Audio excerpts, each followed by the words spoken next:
come all the way over to St Helens to the totally wicked stadium, and we've got the St Helens icon, Paul Sculthorpe, who I must admit is without doubt up there with the likes of Sonny Bill Williams, Andy Farrell, as one of the toughest guys I've ever played against with in my life. So I'm really interested as to who his top 5 toughest players are, and he's got them for us. So Scully, kick us off with number 5. Number 5, I've gone for Ruben Wiki. What, right? Played against Ruben numerous times at international level, obviously for New Zealand, and just an absolute animal. You know, he's the only guy probably who can play prop. Yeah. One year and centre the year after, or the other way around. An absolute animal. And I remember 2000, I come back from injury into the World Cup semi-final against New Zealand. Had an absolute nightmare of a game and just got run over all day by Ruben Wiki. Paul Sculthorpe, yeah. Oh mate, it is officially the worst game I've ever had, and it was. Yeah, I never should have played. I mean, I've been out 6 weeks with an hamstring injury, and then come back straight into the semi-final and was completely off the pace, and it didn't help having Ruben facing me. I remember playing against him once in 2005 over at Warrington, Halliwell Jones. And I remember trying to tackle him, and he was like a statue. I just didn't do anything with him. Didn't move him, didn't put him on the floor. He was just like he was made out of marble, wasn't he? He was phenomenal. Like you say, you know, for somebody who can play centre and then move up to prop, he just showed he had every part of the game. Hallowed type player who's got eminence just radiating from him. Right, who's your number 4? Number 4, I've gone for Keiron Cunningham. Obviously. Spent most of my career playing with Keiron. Yeah. Unfortunately, the first couple of years when I was at Warrington, I had to play against Keiron, and you know, it was one of the things that's made him a great. Obviously, at this club was his strength and his power. And I remember one game. It was one of my last year at Warrington. We played against Saints, and Keiron absolutely destroyed us. I remember Darryl Vandervelde went in the change rooms after, and he says, that Cunningham, weren't as polite as that. He said he's got his underpants over his shorts. He said, you're making him look like Superman. And I think he did that day. Mate, it was that big wide one, isn't it? It was like he had a big sumo nappy on or something like that, because you just couldn't get your arms around him. He did, but he had the pace as well too. So true. You know, his leg speed off the mark, and obviously, you know, the damage he did to teams from dummy half. So when you run at you, and you know, equally on defence. He was fit as well, wasn't he? He was fit. You know, he was a phenomenal player, and you know, right up there with the best I've played with. When you come to St Helens to play against Keiron Cunningham, one of the goals is just to keep him outside your 10.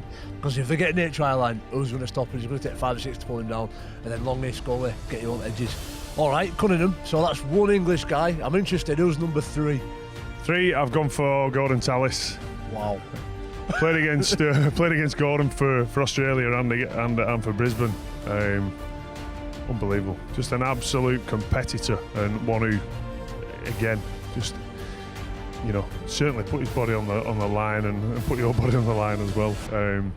You know, he could whack on defence. You know, an unbelievable runner, great pace, and you know, he had that aggressive streak in him. Yeah. You know, I remember having a do with him in Old Trafford I think it was in the '97 series in the Super League, when the Australian Super League and ARL split, and we had a 3-test series against Australia, and Gordon was phenomenal in that series, and you know, and then to play against him then in 2001 in the World Cup Challenge against Brisbane, you know, an unbelievable competitor. He's one of those guys that people used to name the dog after. They get like a mastiff, don't they? They call it Tallis. Yeah. I remember Terry O'Connor obviously getting on end of a few of his digs, but it was like a rough, gruff guy, a bit like a Ben Westwood eating loads of Popeye spinach, wasn't he?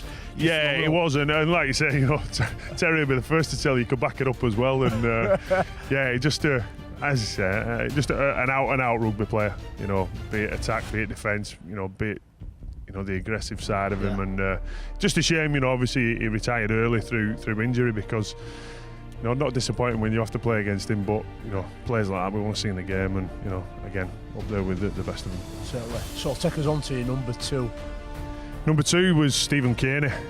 Yes. You know, probably a shock to a lot of people. Not an aggressive player, but you know when you've been hit by Stephen Kearney, you know when you've been run at. But the thing what he had as well, he had the skill to back it up with. I made my international debut on tour in the Oceania Tour in '96. So I was an 18-year-old second rower, right, going up against Stephen Kearney. All the best. Yeah, wish me luck. but an absolute great bloke as well. And he was one who, really took to me as a young kid and gave me advice. When I spoke to him on the tour after games, and was really giving and passing on information and advice to me as a young back rower. Yep. And obviously come over and later in his career and played for Hull. Just a outstanding player, outstanding bloke, and obviously it shows that now with what he's doing in the coaching game. Certainly, I'll back that up as well. He's given me a bit of time over the years. Had a coffee and did an interview with me, give me a bit of an insight. And when I was in my early teens, I'd get up early, go watch NRL on sofa, 13, 14, and Steve Menzies and Kearney were the two guys that stuck out for me. Back rowers as well. Who did you look up to from a skill-wise as well as a back row growing up? Kearney was the obvious one, right. As a back rower. Chris Joint, again, not in regards to the skill wise. Joint, that's not having a pop at Joint saying he wasn't skillful, but he was a running back rower. Yeah. But again, in regards to being a captain, being a leader, how you perform on the field. Jointy was a great talker, but didn't have to speak all the time. He was a captain who led the way with his performance, and a great leader on the field. And obviously I took over the captaincy from Chris in 2004. But from my introduction to Saints, he was always one who he'd speak to me, he'd get me involved with making decisions, and really, learn me how to be a good captain and be a good leader, amongst a great team as well. Absolutely, they're two brands of back rower. Get the back rower who can play a bit of half back, and the back rower like Johnny who can play a bit of proper running back row like himself. So give us, Scully, drum roll, your number one toughest guy you've ever played against. Number one, I'd have to go, and it makes me feel ill every time I say his name, because I recall all the times that he's run over me or bashed me was Quentin Pongia. Wow. Again, it was from that 96 tour. Yep. And then obviously the Kiwis come over here in 98 as well. And in 98, I remember playing a game at the Reebok at Bolton, and I'm sure he was on a bonus for every time that he smashed me. Because every time he got the ball, he seemed to drift over and find me, and every time I got it, I was on my back, and it was Quentin Pongia stood over me. It was it wasn't the tallest, but it was like granite, and just one of them horrible era of players that that you'd want on your side, that you knew the opposition would want to know where he was on the field at all times. Great play, and then obviously I was a young kid then as well, probably a bit lightweight as well. I was just fortunate that Quentin come over at the back end of his career, signing for Wigan. He got me when I was in my prime, so I got my own back. I remember him once. I've never played against him, I don't think, but on the way to Cuba, he was on my plane. And I think when he went to the toilet, he did tip a little bit. He was that big and strong. But I just wanted to ask you mentioned something there, the word era. And Scully, I'm getting a bit old now, unfortunately, to still be playing.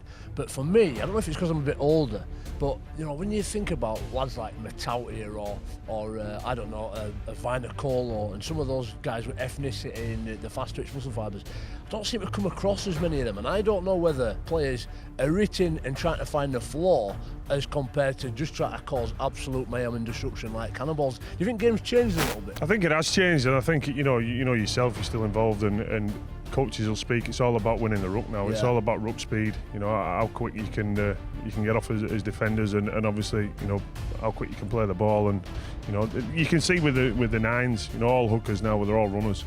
Yeah. It's all about getting that quick play of the ball and nines jumping and getting on that front foot. And like you say, probably a lot of the big fellas now is a lot of conceding there, a lot of footwork, and I think you're seeing it more and more. The props want to pass. Yeah, I think there's too many of it. Right. I think.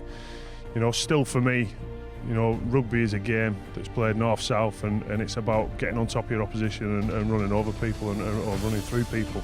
For me, there's still too many of the big guys. First options, where can I pass it, who can I put through a gap, and if it's not on, then I'll take it myself. And for me, you lose that momentum, and you look at. I think a lot of this has come from James Graham, but James Graham, it was a natural part of his game, and Jammer's got that footwork and he's got that pace where he can do both. course. And I think there's a lot of people. I know, obviously, I think that was a big part of his success in the NRL, because I think you didn't see too many props passing in the NRL. Diversified. And I think he's shocked a few when he's gone over there and he's put the couple of halfbacks through a gap, and they've gone, what's this, a prop passing? And I think he's changed the dynamics of the game. But for me, rugby league is still, it's a north-south game and about getting on top of your opposition and in the modern game, get the ball as quick as you can. We've seen it in Saints' performance at Magic this weekend. Yeah, yep. It was a game. You look on the back of Alex Walmsley's go forward, and I think James Roby, it's probably the most influence he's had in a game this year, and it's no coincidence. It's on the back of a great forward pack performance.